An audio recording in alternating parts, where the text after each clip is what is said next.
Ifikie hatua tuwe tunachukua maamuzi sahihi. Kwenda kanisani haukatazwi, kwenda msikitini haukatazwi, lakini tuwe tunachukua maamuzi sahihi. Haiwezekani unaenda kanisa mchungaji anajiita Mungu. Haiwezekani unaenda kwenye msikiti shaha anajiita Mungu. Kivipi? Mungu anakula? Mungu huaga anakunya?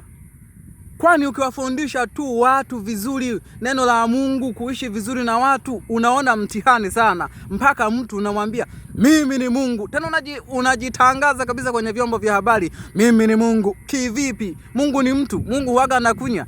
Mungu huaga anakula? Mungu huaga anazaa?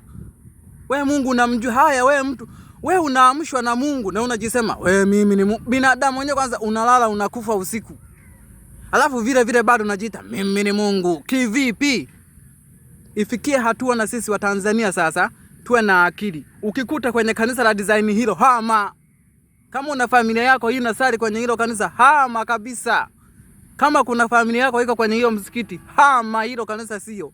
Mtu anajiita Mungu bado umo tu. Kwa hiyo hata akiwaambia kwamba mimi ni Mungu, kuleni mavi yangu, mnakula tu. Watanzania tuweni na maamuzi sahihi sasa. Tusipelekeshwe na wachungaji. Chagua makanisa sahihi.